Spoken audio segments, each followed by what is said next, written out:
Hello everyone, welcome back to Clever Study Point. तो आज हम लोग क्लास 10 के सोशल साइंस से सैम्पल क्वेश्चन पेपर की सीरीज में सेट 6 को डिस्कस करने जा रहे हैं। ये वीडियो आपके लिए बहुत ज़्यादा इंपॉर्टेंट होने वाली है और अभी तक हमने जितने भी सैम्पल पेपर डाले हैं, अगर आपने उन सबको देखा नहीं है तो आप प्लीज़ जाकर उनको चेकआउट कीजिए। वो वीडियोस जो हैं वो भी आपके लिए बहुत ज़्यादा हेल्पफुल होंगी। ओके, तो चलिए आज की वीडियो को शुरू करते हैं। थोड़ा सा स्क्रीन को बड़ा कर लेते हैं। I hope it is clearly visible to you. So let's start. Yes, first question है आज का हमारा। महात्मा गांधी ने असहयोग को वापस कब ले लिया था? तो अगर आपने चैप्टर को पढ़ा होगा तो आप सभी को पता होगा कि 1922 में 1922 में महात्मा गांधी जी ने असहयोग आंदोलन को वापस ले लिया था। ओके, तो नेक्स्ट क्वेश्चन नंबर सेकंड की ओर आ जाते हैं हम। क्वेश्चन नंबर सेकंड है हमारा। 1928 से 1934 के बीच में भारत में गेहूं की कीमतें जो थी वो 50% तक गिर गई थी। क्यों? ऐसी कौन सी रीजन थी जिसकी वजह से ये हुआ था? तो ऑप्शन नंबर सी, महामंदी चल रही थी, उसकी उस वजह से जो है भारत में गेहूं की कीमतें जो है वो गिरने लगी थी। 50% तक गेहूं की कीमतें गिर गई थी। किसके कारण? महामंदी के कारण। तो यहाँ पे क्वेश्चन नंबर सेकंड का ऑप्शन नंबर सी हमारा करेक्ट आंसर होगा। तो चलिए क्वेश्चन नंबर थर्ड की ओर आ जाते हैं हम। स्माइल इज ब्यूटीफुल के लेखक कौन थे? तो आप सभी को पता होगा स्माइल इज ब्यूटीफुल के लेखक जो हैं वो सुमेशर जी थे। ठीक है, तो ऑप्शन नंबर बी हमारा करेक्ट आंसर होगा। तो अगेन हम क्वेश्चन नंबर फोर पे आ जाते हैं। सही विकल्प का चयन करना है हमें और बताना है कि इनमें से कौन सी फसल जो है वो एक फलीदार फसल होती है। तो दालें जो होती है वो फलीदार फसल होती है। तो ऑप्शन नंबर ए हमारा करेक्ट आंसर होगा क्वेश्चन नंबर फोर का। ओके, तो नेक्स्ट क्वेश्चन नंबर फाइव की ओर आ जाते हैं हम। धर्म को राजनीति से कभी भी अलग नहीं किया जा सकता, इस कथन को या इस शब्द को किसने कहा था? तो आप सभी को पता होगा कि ये जो कथन है वो महात्मा गांधी जी ने कहा था। ओके, तो इस वजह से ऑप्शन नंबर डी हमारा यहाँ पे करेक्ट आंसर होगा। नेक्स्ट क्वेश्चन नंबर सिक्स की ओर आ जाते हैं। श्रीलंका में अधिकांश सिंहली भाषी लोग जो हैं वो किस धर्म को मानते थे? तो वो सभी बौद्ध धर्म को मानते थे। Okay, question number seven. निम्न में से किस प्रकार की सरकार में नागरिकों को सामाजिक समानता जो है वो उपलब्ध होती है? समाज में जितनी भी समानता होती है वो हर नागरिक को अवेलेबल होती है। तो वो कौन सी सरकार होती है? तो वो लोकतंत्र सरकार होती है। ठीक है, नेक्स्ट क्वेश्चन नंबर एट की ओर आ जाते हैं हम। बैंक अपने पास कितना नकद शेष रखती है? तो आप सभी को पता होगा कि हम बैंक में पैसे जमा करते हैं। ठीक है, तो बैंक सारा का सारा पैसा अपने पास तो नहीं रखती होगी। तो अगर वो रखती है तो कितना कैश जो है वो अपने पास रखती है? ठीक है, नकद की बात कर रहे हैं, कैश की बात कर रहे हैं, ठीक है? तो केवल जितनी उसके पास कुल राशि होती है, उसका केवल 15% जो है, 15% जो है, वो बैंक अपने पास कैश में रखती है। ओके? तो नेक्स्ट क्वेश्चन नंबर 9 की ओर आ जाते हैं हम। लाभ के उद्देश्य से किस क्षेत्र में गतिविधियां निर्देशित नहीं की जाती हैं? तो आप सभी को पता होगा कि जो सार्वजनिक क्षेत्र होता है, उसमें किसी भी तरह का जो काम है, वो केवल इस उद्देश्य से नहीं किया जाता जाता कि हमें ज़्यादा से ज़्यादा लाभ मिले। निजी क्षेत्र जो होते हैं, वहाँ पे ज़्यादा होता है ये सब चीज़, ठीक है? तो इस वजह से हमें पूछा है लाभ के उद्देश्य से निर्देशित नहीं की जा सकती हैं। तो हमारा ऑप्शन नंबर बी, सार्वजनिक क्षेत्र जो है, वो करेक्ट आंसर होगा। ठीक है? तो नेक्स्ट क्वेश्चन नंबर 10 की ओर आ जाते हैं हम। जमा का बड़ा हिस्सा बैंक किस प्रकार इस्तेमाल करती है? तो आप सभी को पता होगा, अन्य लोगों को ऋण देने के लिए, जिसको ऋण की आवश्यकता है उसको ऋण देने के लिए। ठीक है, तो बैंक अपने पास कैश रख के क्या करेगी? ऋण देती है और उससे क्या करती है? वो ब्याज लेती है। तो हम जो बैंक से हमें जो बैंक से ब्याज मिलता है और अगर आपने ऋण ले रखा है तो वो ब्याज पे जो आप पैसे देंगे बैंक को, तो इन दोनों के बीच में जो राशि आती है वही बेसिकली मेन जरिया होता है बैंक की कमाई का। ठीक है, बैंक के इनकम का। ठीक है, क्वेश्चन नंबर 11, कथन और कारण। कथन है हमारे पास 1815 में वियना की संधि पर हस्ताक्षर किए गए थे और कारण क्या दिया गया है कि नेपोलियन जो है वो युद्धों के दौरान यूरोप में आए परिवर्तन को पूर्ववत करने का मुख्य उद्देश्य रख रहा था नेपोलियन ने उस टाइम पे। ठीक है, तो हमें देख के ही पता चल रहा है कि कथन और कारण जो है वो दोनों बिल्कुल करेक्ट हैं। तो इस वजह से ऑप्शन नंबर ए हमारा करेक्ट आंसर होगा कि कथन और कारण दोनों सत्य हैं और जो कारण है वो कथन की सही व्याख्या भी कर रहा है। ठीक है, तो नेक्स्ट क्वेश्चन नंबर 12। अगेन अभी कथन और कारण।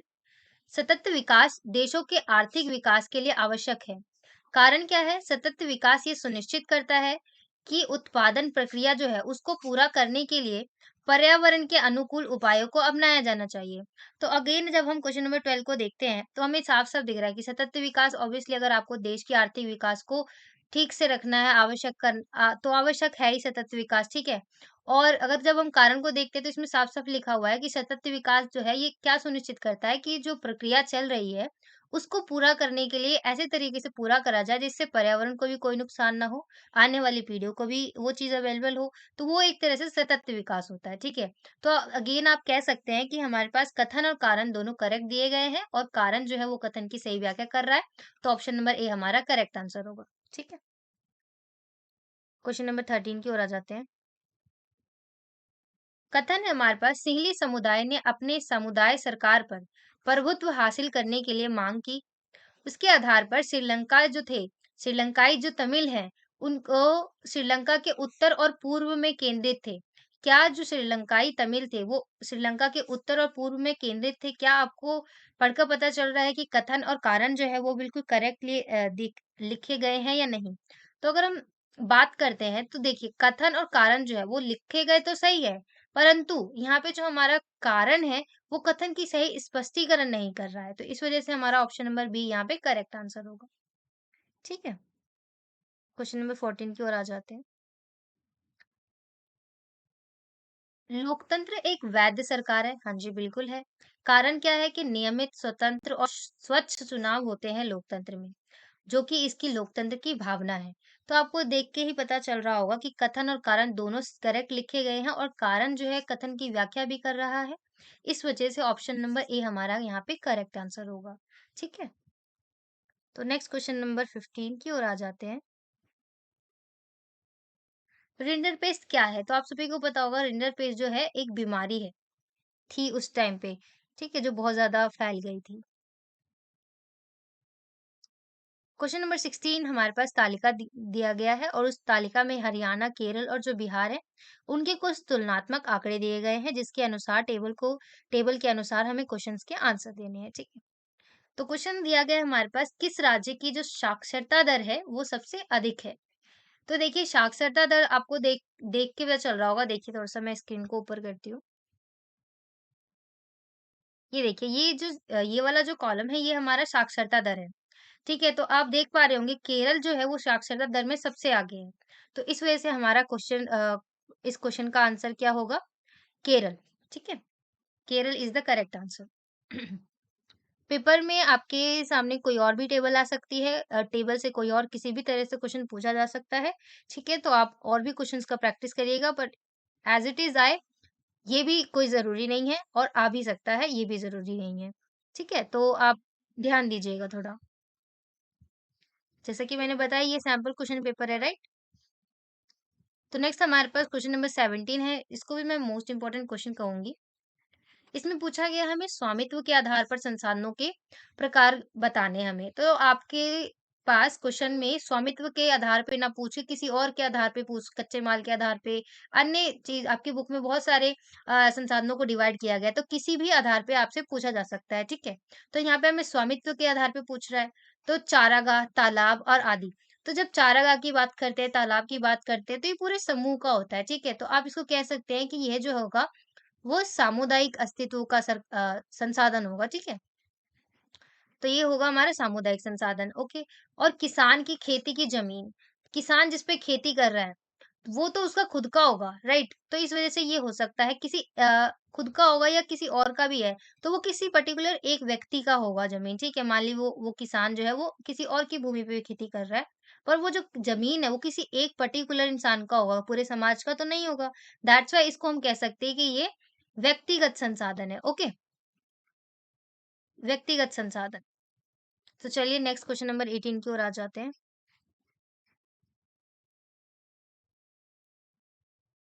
तो क्वेश्चन नंबर 18 है हमारे पास कि हमें संगठित क्षेत्र के लिए सही अर्थ को चुनना है।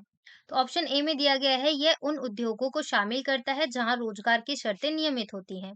तो अगर आपने देखा होगा नियमित होती हैं, ठीक है? तो आपको पता होगा कि हमने संगठित और असंगठित में बहुत अच्छे से डिफरेंट को क्लियर किया था। तो संगठित में जब बात आती है, तो उनकी रोजगार की नियमित शर्तें होती हैं। ऐसा नहीं होता कि आपको कभी भी लाया जाएगा और कभी भी निकाल दिया जाएगा नौकरी से। और उनके साथ रोजगार के वेतन के साथ-साथ उनको कई अन्य फैसिलिटीज़ भी दी जाती है, उनको रोज़गार सुरक्षा भी मिलता है ना? कई ऐसी फैसिलिटीज़ मिलती हैं, परंतु दूसरी ओर असंगठित क्षेत्र में ऐसी चीज़ें नहीं होती हैं। तो ये सरकार के नियंत्रण के बाहर होती है, बिल्कुल नहीं। संगठित क्षेत्र जो है सरकार के नियंत्रण में होती है। और सी ऑप्शन दिया गया है, नौकरियाँ जो है नियमित नहीं होती हैं, ये भी बिल्कुल रॉन्ग है। ठीक है? और यह कम वेतन प्रदान करता है, ये भी बिल्कुल गलत है। संगठित क्षेत्र में आपको अच्छा वेतन मिलता है, ठीक है? तो इस वजह से आप देख सकते हैं कि ऑप्शन नंबर ए हमारा यहाँ पे करेक्ट आंसर होगा। ये उन उद्यमों को शामिल करता है, जहाँ पे रोजगार की शर्तें जो है वो नियमित होती हैं, ठीक है? तो नेक्स्ट क्वेश्चन नंबर 19 की ओर आ जाते हैं। हमसे पूछा गया है राजस्थान में छत में जो वर्षा जल संग्रहण किया जाता है, उसको क्या कहा जाता है? तो आप सभी ने चैप्टर में देखा होगा, उसको जो है टाँका कहा जाता है, ठीक है? क्वेश्चन नंबर 20 की ओर आ जाते हैं। फ्रैंकफर्ट पार्लियामेंट जो है वो कब बुलाई गई थी? तो आप सभी को मैं ये पहले भी बता चुकी हूँ कि फ्रैंकफर्ट पार्लियामेंट जो था वो 1848 में बुलाया गया था। तो यहाँ पे ऑप्शन नंबर ए हमारा करेक्ट आंसर होगा। ठीक है। तो खंड ख की ओर आ जाते हैं अति लघु उत्तरीय प्रश्न। तो 21 क्वेश्चन है हमारे पास, संसाधन नियोजन से आप क्या समझते हैं, आपको ये बताना है। तो बेसिकली जब हम संसाधन नियोजन की बात करते हैं, तो संसाधन नियोजन का अर्थ होता है कि संसाधनों का कुछ इस तरीके से, कुछ इस टेक्नोलॉजी का, कुछ ऐसे टेक्नोलॉजी का या कह लीजिए कुछ ऐसे उपायों का यूज करके जब हम संसाधनों का उपयोग करते हैं, ताकि क्या हो ना, संसाधन जो है वो बचे रहे, उनका लिमिटेड इस्तेमाल हो, क्योंकि संसाधन हमारे पास बहुत ज्यादा नहीं है, हमारे पास लिमिटेड है। तो हमें प्रयोग भी लिमिटेड करना चाहिए और इस तरीके से करना चाहिए कि जो आने वाली पीढ़ी है उनको भी अवेलेबल हो जाए, राइट? तो बेसिकली ऐसे तरीकों को, ऐसे तकनीकों को अपनाकर संसाधनों का उपयोग करना ही संसाधन नियोजन कहलाता है, ठीक है? तो संसाधन नियोजन जो है वो संसाधनों के उचित उपयोग, मतलब सही उपयोग और उचित उपयोग करने की जो तकनीक होता है और कौशल होता है, वो उसको हम कहते हैं, ठीक है? और संसाधन जो है वो सीमित होता है तथा उनका वितरण जो है असमान है। इस वजह से भी देखिए, जैसा कि मैंने आपको बताया कि संसाधन जो हैं, वो हर जगह अवेलेबल नहीं है। संसाधनों का असमान वितरण है। असमान वितरण। कहीं पर ज़्यादा है, कहीं पर कम है, जिसकी वज़ह से भी क्या हो जाता है, संसाधनों का कुछ इस अच्छे से उपयोग किया जाए, ताकि जहाँ पे मतलब कम है, उनको भी अवेलेबल हो, जहाँ ज़्यादा है, वहाँ पे उनका अतिशोषण ना हो, राइट? और एक ये भी रीज़न हो सकता है कि इसका विवेकपूर्ण उपयोग करना चाहिए, ताकि जो नियोजन है, वो अत्यंत महत्वपूर्ण है। ताकि अगर आप जब विवेकपूर्ण उपयोग करेंगे, तो होगा क्या, जो आने वाली पीढ़ियाँ हैं, उनको भी अवेलेबल होंगी। तो विवेकपूर्ण उपयोग करने के लिए भी संसाधन का नियोजन करना इम्पोर्टेंट है। और रही बात संसाधन नियोजन क्या होता है, तो बेसिकली संसाधन नियोजन संसाधनों के उचित उपयोग की तकनीक या फिर कौशल है। Okay, I hope it is clear to you. Next question number 22 की ओर आ जाते हैं हम। बेल्जियम के समाज में विभिन्न भाषाई लोगों के बीच तनाव के क्या कारण थे? ऐसे कौन से रीजन थे जिसकी वजह से बेल्जियम के लोग जो थे उनके बीच में ना तनाव बढ़ रहा था? तो अगर मैं फर्स्ट रीजन की बात करूं, तो आप बता सकते हैं कि इसमें क्या था, जो डच भाषी थे, डच भाषी जो लोग थे, उनकी संख्या तो बहुत अधिक थी, लेकिन उसके बावजूद उनकी अवहेलना होती थी। उनको उनका उनको मतलब उनकी बात नहीं सुनी जाती, उनको अवहेलना की जाती थी, उनको नीचा दिखाया जाता था। पहला रीज़न ये था कि बहुसंख्यक होने के बाद भी डचों की जो है वो अवहेलना की जाती थी। और सेकंड रीज़न ये हो सकता है कि जो अल्पसंख्यक फ्रेंच भाषी है लोग थे, जो फ्रेंच भाषी लोग थे, उनकी संख्या बहुत कम थी। उसके बावजूद जो थे, उनको अधिक ताकतवर थे और अधिक वो समृद्ध थे। उनकी संख्या कम थी, उसके बावजूद वो लोग थे, फ्रेंच भाषी जो लोग थे, वो समृद्ध थे। तो ये भी एक रीज़न था तनाव का। और एक रीज़न ये भी हो सकता है कि आर्थिक विकास और जो आर्थिक शिक्षा है, उसका लाभ एक खास समुदाय तक ही सीमित था। मतलब ऐसा नहीं था कि जितनी भी शिक्षा और जितने भी समुदाय में जितने भी लोग थे, तबक थे, उन सभी तक उसकी पहुँच नहीं थी। चाहे वो आर्थिक विकास हो, चाहे वो शिक्षा हो, उस तक सभी की पहुँच नहीं थी, किसी पर्टिकुलर क्षेत्र की ही थी। और फोर्थ रीज़न आप ये बता सकते हैं कि राजनीतिक जो सत्ता थी, उसमें भी केवल के एक समुदाय को जो है वो एक समुदाय तक ही केंद्रित था, राजनीतिक सत्ता जो थी, ठीक है? ये सारे रीज़न जो थे, वो बेल्जियम में तनाव के कारण थे, ओके? नेक्स्ट क्वेश्चन नंबर 23 की ओर आ जाते हैं हम। क्वेश्चन नंबर 23 है हमारे पास, हमें संक्षिप्त टिप्पणी लिखनी है इसके ऊपर। डायमंड सूत्र क्या है? ठीक है, और पांडुलिपियां क्या थी? तो जब हम डायमंड सूत्र की बात करते हैं तो आप सभी को पता होगा कि डायमंड सूत्र जो है 868 ईस्वी में छपा था। ठीक है, 868 ईस्वी में छपा था, और ये जो था वो जापान की सबसे पुरानी किताब थी। ठीक है, जापान की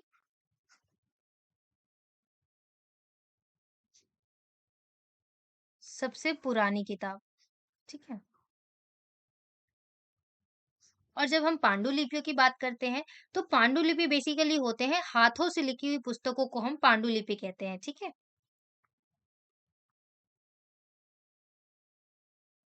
हाथों से लिखी पुस्तक।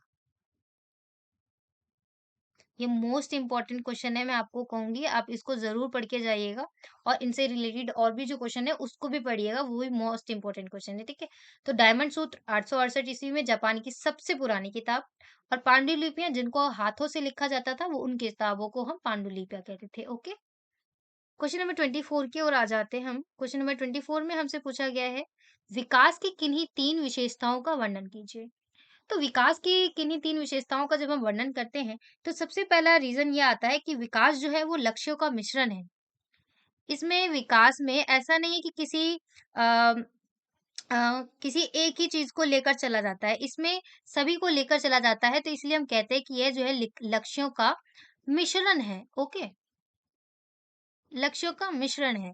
और आप ये भी कह सकते हैं कि विकास में क्या होता है ना कि केवल ऐसा नहीं होता कि आय आपके पास है तो बहुत कुछ है। सुरक्षा, समानता, शिक्षा, इन सभी की आकांक्षा होती है, और देश के जो विकास है उसमें विषय में विभिन्न लोग जो होते हैं उनकी धारणीयता भी अलग-अलग होती है।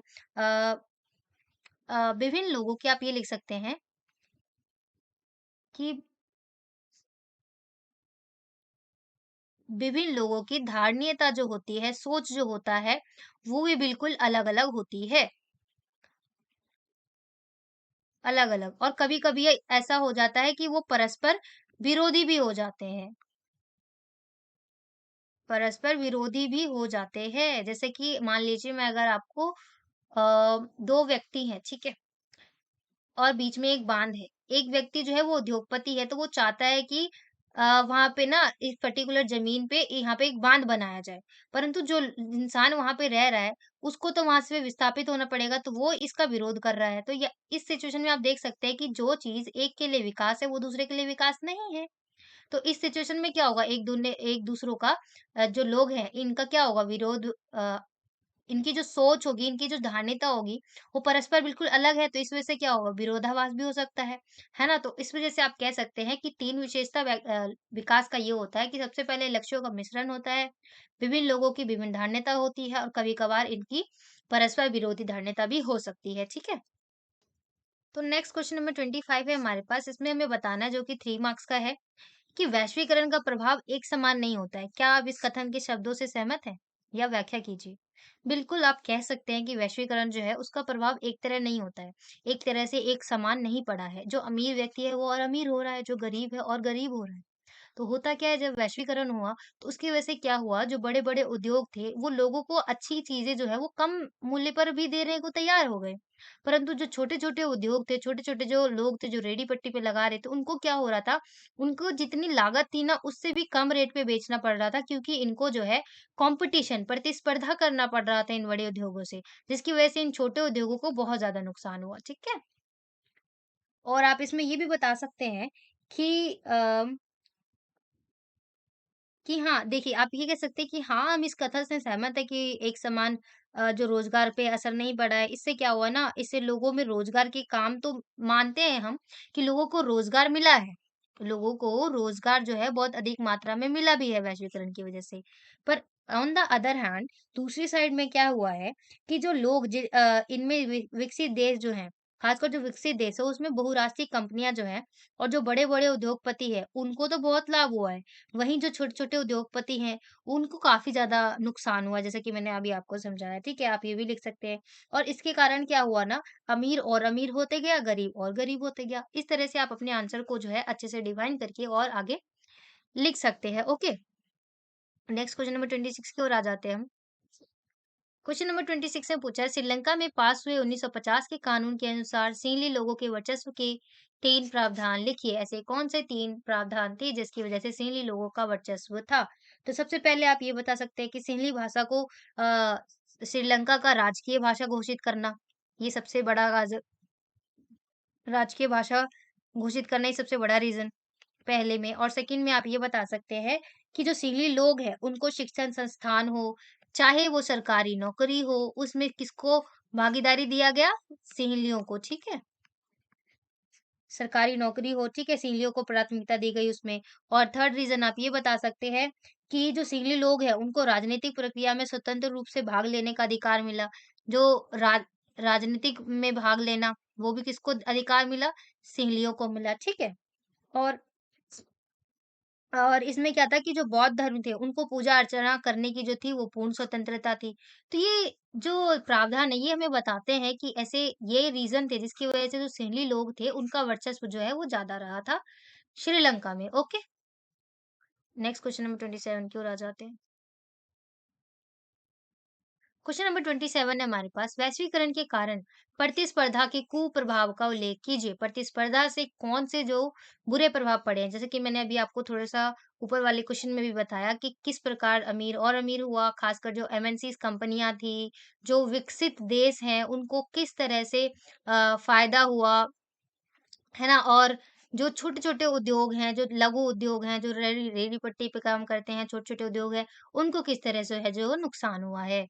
ओके, और आप इसमें ये बता सकते हैं कि प्रतिस्पर्धा के कारण क्या हुआ, जैसे छोटे उद्योग थे ना, जैसे कि बैटरी कह सकते हैं, बैटरी उद्योग, प्लास्टिक उद्योग, खिलौना उद्योग, टायर उद्योग, इन सभी को क्या हुआ, बहुत ज़्यादा नुकसान हुआ। अपनी चीज़ें जो हैं, वो कम कीमतों पर बेचनी पड़ी। किसकी वजह से? प्रतिस्पर्धा के कारण। ठीक है, और आप ये बता सकते हैं कि जो श्रमिक हैं, उनमें बेरोज़गारी की वृद्धि हुई। जब लोगों का धंधा बंद हुआ, तो बेरोज़गारी तो बढ़ेगी। एक साइड रोज़गार मिल भी रहा है, तो दूसरी साइड जो छोटे उद्योग थे, उनका तो रोज़गार छिन गया, है ना? और जो सॉरी जो वैश्वीकरण है उसके कारण क्या हुआ, जो श्रमिक है उनको अस्थायी आधार पर नियुक्त किया गया मतलब उनको कभी भी नौकरी में लगाया जा रहा था और कभी भी निकाला जा रहा था। ये सब किसकी वजह से हो रहा है? प्रतिस्पर्धा के कारण। लोग बहुत थे, उनके पास रोज़गार करने के लिए लोग बहुत थे, तो लोगों को हायर करने के लिए वो कम वेतन देते तब भी आ जाते और फिर जब ज़रूरत नहीं होती तो वो निकाल भी देते। ऐसे चीज़ों का भी श्रमिकों को सामना करना पड़ा और जो श्रमिक थे उनकी संरक्षण का कोई लाभ नहीं था उनको, किसी भी तरह का उनका संरक्षण नहीं दिया गया। और श्रमिक के जितने कानून होते हैं, श्रम कानून जो होते हैं, उनका बिल्कुल भी पालन नहीं करना, अपनी मर्ज़ी के अकॉर्डिंग सारी चीज़ें करवाना, ठीक है? और उनको अधिक घंटों तक काम करवाना और अधिक घंटों तक ओवरटाइम काम करवाने के बावजूद उनको कोई ओवरटाइम की पेमेंट ना देना, ठीक है? पेमेंट ना देना और किसी भी तरह का भत्ता एक्स्ट्रा ना देना, ये सारी रीज़न है जो बताते हैं कि प्रतिस्पर्धा के कारण कौन-कौन से जो नेगेटिव प्रभाव पड़े हैं। तो नेक्स्ट क्वेश्चन नंबर 28 की ओर आ जाते हैं। खनन उद्योगों को घातक उद्योग क्यों कहा जाता है? इसकी कई रीज़न मैं आपको बता सकती हूँ। जैसे कि खनन उद्योग बेसिकली सबसे पहला तो रीज़न यही है कि ये पर्यावरण के अनुकूल है। पर्यावरण अनुकूल नहीं है। पर्यावरण के अनुकूल नहीं है। और सबसे दूसरा रीज़न आप ये बता सकते हैं कि खुदाई के दौरान क्या होता है ना, कई बारी वहाँ पे पानी भर जाता है। कई बारी वहाँ पे आग लग जाता है अंदर खुदाई करते वक़्त। तो आग की वज़ह से क्या होता है, लोगों को जान गँवानी पड़ जाती है। जान गँवानी पड़ जाती है और कई बारी ये भी होता है कि इतने मतलब इतना धुआँ भरा, इतनी दूषित पर्यावरण में जो लोगों को काम करना पड़ता है, जिसकी वज़ह से उनको कई बीमारियों का सामना करना पड़ता है। और उनका मतलब ये जो खुदाई है, इससे श्रमिक जो है उनको किसी भी प्रकार की सुरक्षा नहीं मिलती है, ठीक है? तो ये सारे रीज़न है जिसकी वज़ह से खनन उद्योग को बेसिकली घातक उद्योग भी कहा जाता है, ठीक है? नेक्स्ट हम आ जाते हैं क्वेश्चन नंबर 29 की ओर जहाँ पे आपको फिल इन द ब्लैंक्स को फिल करना है। तो सबसे पहला हमारे पास है कि सरकार द्वारा अवरोधों को और प्रतिबंधों को हटाने की प्रक्रिया को डैश कहा जाता है। ये मैंने आपको चैप्टर में भी बताया था। तो ये जो प्रक्रिया होती है, इस प्रक्रिया को बेसिकली उदारीकरण कहा जाता है। उदारीकरण, ओके। डैश ने फोर्ड मोटर्स के साथ भारतीय मोटर गाड़ी उद्योग में साझेदारी कर ली थी। अगर आप अपने चैप्टर को खोलेंगे बुक में, तो आपको ये आंसर वेरी इजीली मिल जाएगा। तो इसका आंसर है महिंद्रा एंड महिंद्रा। महिंद्रा एंड महिंद्रा, ये जो कंपनी थी, इसने फोर्ड मोटर्स के साथ मिलकर भारतीय मोटर गाड़ी को जो है वो साझेदारी कर ली थी, ठीक है। और डैश को करगिल फूड्स ने खरीद लिया था। अगेन ये आपको आपके बुक में इजीली मिल सकता है। पारिक फूड्स, ठीक है। और फोर्ड मोटर जो है वो भारत में सन डैश में स्थापित हुई थी। तो फोर्ड मोटर जो है वो भारत में 1995 में स्थापित हुई थी, ठीक है। और फिफ्थ है हमारे पास कि भारत ने नई आर्थिक नीति को सन डैश में अपनाया था। तो आप सभी को पता होगा 1992 में भारत ने नई आर्थिक नीति को अपनाया था। और सेज की full form special economic zone, okay. Special economic zone, ठीक है। विशेष आर्थिक क्षेत्र, आप ये भी लिख सकते हैं। विशेष आर्थिक क्षेत्र। तो चलिए नेक्स्ट, दीर्घ उत्तरीय प्रश्न खंड घ, 5 मार्क्स के क्वेश्चन स्टार्ट होते हैं अब, ठीक है। तो क्वेश्चन नंबर 30 हमारे पास 1804 की नागरिक संहिता की हमें विशेषता लिखनी है। तो जब हम 1804 की नागरिक संहिता की बात करते हैं, तो आप सभी को पता होगा कि इसमें क्या था, बेसिकली जो जन्म आधारित जो अधिकार थे उनको खत्म कर दिया गया, ठीक है। और क्या हुआ था इसमें कि जो कानून है उसके सामने जितनी भी समानता और संपत्ति है, उसको अधिकार को सुरक्षित किया गया। मैं आपको लिख देती हूँ, कानून के सामने समानता समानता और जो संपत्ति का अधिकार था, कि मतलब संपत्ति का अधिकार होना चाहिए और लोगों को समानता होनी चाहिए। तो ये चीज़ जो था वो सरकार के सामने सुरक्षित किया गया। और और क्या हुआ था कि जो सामंती व्यवस्था थी उसको समाप्त कर दिया गया।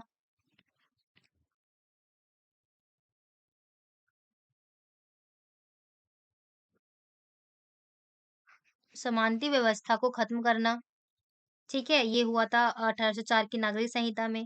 और किसानों का जो भू दासत्व और जो जागीरदारी शुल्क था, उससे छुटकारा दिलाना। और जो शहरों में जो कारीगर थे, उनकी श्रेणी में क्या था, जो संघ थे ना, वो नियंत्रण में रहते थे। तो उस नियंत्रण को हटवाना, ये सारे कार्य किए गए थे 1804 के नागरिक संहिता में, ठीक है। ये विशेषताएं हैं इसकी। Question number 31, most important question. कर्तन दहन प्रणाली, जिसको हम स्लैश एंड बर्न प्रणाली भी कहते हैं, स्थानांतरण इसीलिए क्योंकि इसमें स्थान जो है वो चेंज होते रहता है, ठीक है। बेसिकली कर्तन दहन की इसलिए कहा जाता है कि इसमें किसान क्या करता है, एक जगह के पेड़ों को काटता है और फिर वहां पे आग लगाता है और फिर वहां पे फसल करता है। फिर जब इसकी उर्वरता खत्म हो जाती है, वो दूसरे जमीन पे जाता है, वहां के पेड़ों को काटता है और फिर वहां पे आग जलाता है और फिर वहां पे फसल करता है। तो इस वजह से क्या करा है, इसने जगह को भी चेंज किया, स्थान को भी चेंज किया, इसलिए स्थानांतरित। और इसमें बेसिकली किसान अपने फैमिली मेंबर्स के पेट को भरने के लिए, रहन सहन और पेट भरन के लिए इसमें फसल बेसिकली उगाई जाती है, ठीक है। और इसमें क्या होता है, जमीन की उर्वरता कम होने के बाद ये दूसरे में चले जाते हैं, ठीक है। और इसमें क्या होता है कि पारिवारिक की जो जीविका निर्वाह होता है उसके लिए खेती की जाती है बेसिकली। तो चलिए क्वेश्चन नंबर 32 की ओर आ जाते हैं। हमें संघवाद की बुराइयों के बारे में बताना है। तो संघवाद की बुराइयां, सबसे पहला कि जो केंद्र सरकार होता है, जो केंद्र सरकार होती है, उसके सामने क्या होता है, अधिक शक्तियां होती हैं। केंद्र सरकार के पास सारी अधिक शक्तियां होती है, सबसे ज्यादा शक्तियां केंद्र सरकार के पास होती हैं। और सेकंड रीजन ये कि संविधान में संशोधन करना हो, संविधान संशोधन हो, या फिर धन से रिलेटेड कोई विषय हो, उसका अधिकार किसके पास होता है, उसका अधिकार भी केंद्र सरकार के पास ही होती है, ठीक है। और जो संसद होता है, उसमें अधिक अधिकार किसको होता है? संसद को ही होता है। इसमें संवाद में क्या होता है? संसद के पास जो है वो अधिक अधिकार होता है, ठीक है? और ये भी होता है कि जैसे कि मैंने बताया धन संबंधी रिलेटेड ये सारी चीज़ें किसके पास होती हैं? केंद्र सरकार के पास होती हैं। और जो केंद्र सरकार होता है वो राज्य सरकार के मामले में अनावश्यक हस्तक्षेप करता है। मतलब आवश्यकता नहीं है उसके बावजूद जो है केंद्र सरकार जो है वो अनावश्यक हस्तक्षेप करता है। क्यों? क्योंकि केंद्र सरकार के पास ज़्यादा शक्तियाँ होती हैं संवाद में, दैट्स व्हाई। तो आई होप कि आपको क्वेश्चन नंबर 32 भी क्लियरली समझ में आ गया होगा। और नेक्स्ट क्वेश्चन नंबर 33 की ओर आ जाते हैं हम। भारत सरकार द्वारा विदेशी व्यापार, विदेशी निवेश पर अवरोध लगाए गए और फिर उसको बाद में हटा भी दिया गया। इन इसके क्या कारण थे? सरकार ने ऐसा क्यों किया? आपको ये बताना है। तो सबसे पहले रीज़न आप ये बताएँगे कि उस समय क्या लग रहा था कि भारत जो सरकार थी, उसको क्या लग रहा था जो स्थानीय उद्योग हैं, स्थानीय उद्योगों को बचाव की आवश्यकता है, उनको प्रतिस्पर्धा से बचाने की आवश्यकता है, उनको संरक्षण देने की आवश्यकता है, जिसकी वजह से संरक्षणवाद की नीति भी हम इसको कहते हैं। तो भारतीय सरकार ने विदेशी व्यापार से और विदेशी निवेश जो हो रहा था, उस पे अवरोध बेसिकली मेन रीज़न यही था कि जो स्थानीय जो भारतीय उद्योग हैं, उनको संरक्षण मिले और प्रतिस्पर्धा से उनको बचाया जा सके, ठीक है? और फिर क्या हुआ कि सरकार ने ये भी बोला कि हमें सिर्फ़ उन्हीं वस्तुओं को हम आयात करेंगे जिसके बिना काम नहीं चल सकता, जैसे कि मशीनरी हो गई, उसके बिना तो कोई काम नहीं हो सकता, राइट? तो मशीनरी को ही केवल हम आयात करेंगे, जिससे जिसकी ज़्यादा ज़रूरत हो। परंतु बाद में क्या होता है, जब सरकार को ऐसा लगने लगता है, सरकार को ऐसा आभास होने लगता है कि जो स्थानीय उद्योग है, वो अब इतने कैपेबल हो गए हैं कि वो विदेशी व्यापार से मतलब विदेशी जो कंपनियाँ हैं, विदेशी जो वस्तुएँ हैं, उनसे प्रतिस्पर्धा कर सकती है, कॉम्पिटिशन कर सकती है। तो फिर क्या हुआ, सरकार ने जो ये अवरोध लगा रखा था, इस अवरोध को हटा दिया था, ठीक है? तो ये रीज़न थे जिसकी वजह से सरकार ने अवरोध को लगाया और फिर हटाया। ठीक है, फिर क्या हुआ, इसमें बेसिकली मेन पॉइंट ये भी निकल कर आता है कि प्रतिस्पर्धा के बीच क्या होगा, चीज़ों की गुणवत्ता बढ़ सके और जो स्थानीय कंपनियाँ होंगी उनको पता चलेगा उनमें क्या-क्या कमियाँ हैं, तो वो उसके अकॉर्डिंग अपनी चीज़ों में सुधार भी कर पाएँगे, ठीक है? और ये भी रीज़न था अवरोध को हटाने का कि जो लोग हैं, उनके पास अच्छी गुणवत्ता वाले चीज़ें जो हैं, वो कम कीमत पर जो है वो अवेलेबल हो पाएँ। कम कीमतों पर, कम दामों पर उनको भी मिल पाएँ, ठीक है? ये रीज़न थे अवरोध को हटाने के। तो नेक्स्ट हम आ जाते हैं क्वेश्चन नंबर 33 की ओर सॉरी 34 की ओर आ जाते हैं, जो कि हमारा केस आधारित प्रश्न है। तो अगेन जैसे कि मैं आपको हमेशा बताती हूँ कि हमें सबसे पहले क्वेश्चन्स को पढ़ना होता है। तो हमसे पूछा गया है जस्टिस पार्टी की भूमिका क्या थी परिषद के चुनावों में? और सेकंड क्वेश्चन है आर्थिक मोर्चे पर असहयोग का असर नाटकीय क्यों रहा?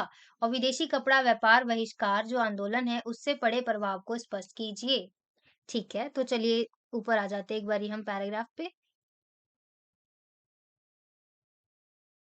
तो देखिए जब हम प्रतिस्पर्धा वाले चुनावों में एक बारी क्वेश्चन एक बार देखते हैं फिर से। हाँ जी, परिषद चुनावों में तो देखिए, जब हम परिषद चुनावों में जस्टिस पार्टी की इम्पोर्टेंस की बात करते हैं, तो मेन काम जो है ना जस्टिस पार्टी की इम्पोर्टेंस इसलिए ज़्यादा हो जाती है कि मद्रास के अलावा जितने भी ज़्यादातर प्रांत थे ना, उनमें जब परिषद चुनाव होता था, तो उसमें ना उसका बहिष्कार किया गया। क्योंकि इसमें क्या होता था, जो मद्रास है, उसमें जो गैर ब्राह्मण लोग होते हैं ना, उनके द्वारा ये जस्टिस पार्टी बनाई गई थी और उस काउंसिल के ज़रिए उन्होंने ये अधिकार मिल सके, जिसकी वजह से उनमें सामान्य रूप से क्या होता था केवल ब्राह्मणों को मिल पाते थे इसलिए इस पार्टी ने चुनाव का बहिष्कार किया मतलब मैं आपको समझाती हूँ कि जो गैर ब्राह्मण लोग थे कहाँ के मद्रास के उन्होंने मिलकर जस्टिस पार्टी बनाई वो इसलिए बनाई कि जो अधिकार केवल ब्राह्मणों को ही मिलते थे कई ऐसे अधिकार जो केवल ब्राह्मणों को ही मिलते थे वो अधिकार जो है वो गैर ब्राह्मणों को भी मिल पाए गैर ब्राह्मण भी उन अधिकारों को ले पाए उनका उपयोग कर पाएँ इस वज़ह से मतलब उसका बहिष्कार करने के लिए इस चुनाव का गैर ब्राह्मणों द्वारा ये जस्टिस पार्टी की स्थापना की गई थी मद्रास में, ओके? ये इम्पोर्टेंस थी मद्रास में जस्टिस पार्टी की, ठीक है? नेक्स्ट क्वेश्चन हम देखते हैं कि आर्थिक मोर्चे पर इसका नाटकीय असर क्यों रहा था? क्योंकि देखिए अगर आप पैराग्राफ में ऊपर आएँगे तो आपको इज़िली दिखेगा कि विदेशी सामान जो थे उनका बहिष्कार किया जा रहा था, शराब की दुकानों की पिकेटिंग की जा रही थी। पिकेटिंग क्या होता है आप कमेंट सेक्शन में लिखेंगे, मैं आपको बहुत बार बता चुकी हूँ कि पिकेटिंग क्या होती है, ठीक है? तो और विदेशी कपड़े जो होते हैं उनकी होली जलाई जाने लग गई। ये सारे रीज़न देख के क्या पता चल रहा है आपको कि ख़ासकर जो विदेशी व्यापार हो रहा है उस पे बहुत असर पड़ रहा है, ठीक है? और इसकी वज़ह से क्या हो रहा है, इसका जो आयात था, विदेशी कपड़ों का जो आयात था, वो घटकर आधा हो गया था। 102 करोड़ से घटकर 57 करोड़ पर आ गया था। तो ये देख सकते कितना बड़ा आर्थिक उछाल आया है इस वज़ह से। तो इस वज़ह से हम कहते हैं कि आर्थिक मोर्चे पर जो असहयोग है उसका असर काफ़ी ज़्यादा नाटकीय रहा था। ओके? नेक्स्ट हम देखते हैं कि विदेशी कपड़ा व्यापार पर बहिष्कार आंदोलन से प्रभाव क्या पड़ा?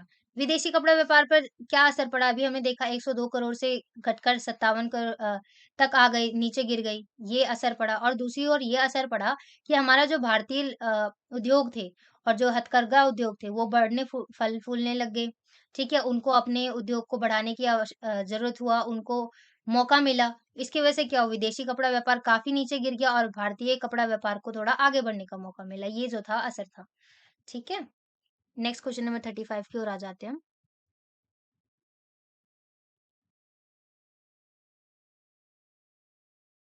विभिन्न देशों के बीच लोकतंत्र के प्रति आक तो हम विभिन्न देशों में जब लोकतंत्र में के प्रति आकर्षण की बात करते हैं, तो लोगों का जो आकर्षण है, वो भी अगर जब आप अपने बुक को खोलेंगे तब वहाँ पे भी आपको ये ईज़िली मिलेगा कि जो लोकतंत्र है, वो लोकतंत्र को अच्छा मानते हैं। सॉरी जो लोग हैं, वो लोकतंत्र को अच्छा मानते हैं, उसके प्रति आकर्षित होते हैं।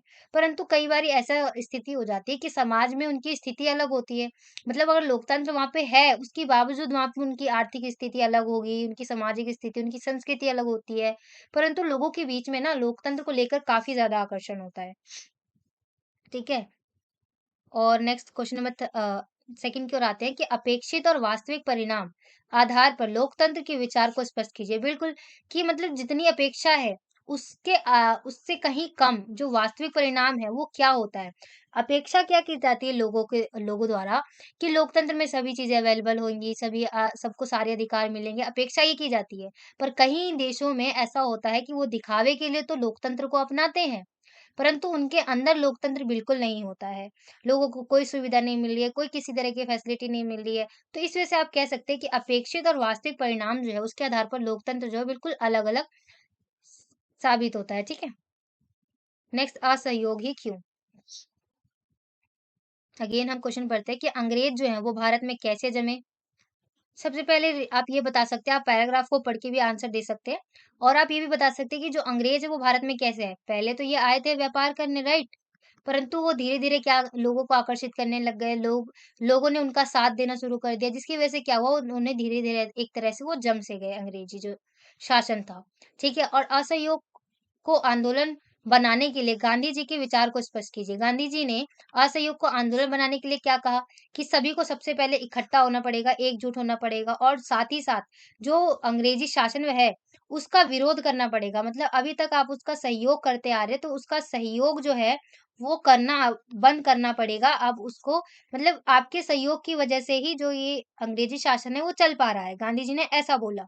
तो ये सहयोग को खत्म करना पड़ेगा, तो क्या होगा असहयोग होगा और सभी को एकजुट मिलकर इस आंदोलन में भाग लेना पड़ेगा। ठीक है? गांधी जी का ये कहना था।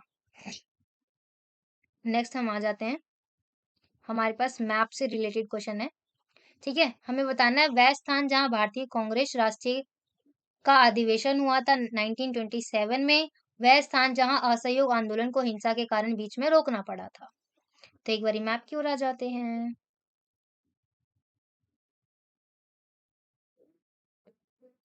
तो ये देखिए आप सभी को पता होगा ए में हमसे क्या पूछा गया 1927 में कांग्रेस अधिवेशन, तो आप सभी को पता होगा कि वो जो है मद्रास में हुआ था। तो इसका आंसर होगा हमारा मद्रास। ओके। बी हमसे पूछा गया है असहयोग वाला, तो ऑप्शन नंबर बी आपको साफ साफ अगर आपने मैप की प्रैक्टिस की होगी तो आपको पता होगा चौरी चौरा, जिसमें हिंसात्मक घटना हुई थी ना कि पुलिस कर्मी जिंदा जल के मर गए थे, ठीक है? इस वजह से असहयोग को रोक दिया गया था। और नेक्स्ट हमसे पूछा गया है हल्दिया समुद्री पतन और पुणे सॉफ्टवेयर टेक्नोलॉजी पार्क।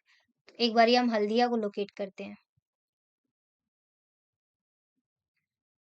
तो हल्दिया जो है वो कोलकाता में है, ठीक है? तो आप कुछ यहाँ पे लोकेशन आपको मिलेगी हल्दिया की, यहाँ पे,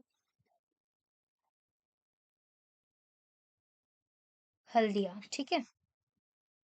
और नेक्स्ट हमसे पूछा गया पुणे सॉफ्टवेयर आई गेस। एक बार क्वेश्चन देख लेते हैं। Yes, Pune software technology park और भिलाई। एक बार मैप में वापस आते हैं। तो आप सभी को पता होगा कि पुणे जो है वो महाराष्ट्र में पड़ता है, राइट? थोड़ा सा नीचे आते हैं। तो कुछ यहाँ पर आपको यहाँ पर कुछ आपको पुणे की लोकेशन मिलेगी, ठीक है? और हमसे पूछा गया है भिलाई आई गेस, ठीक है? तो एक बार हम एक बार फिर से क्वेश्चन को देख लेते हैं थोड़ा सा। यस, भिलाई। तो भिलाई की लोकेशन आपको कुछ यहाँ पर मिलेगी, ठीक है?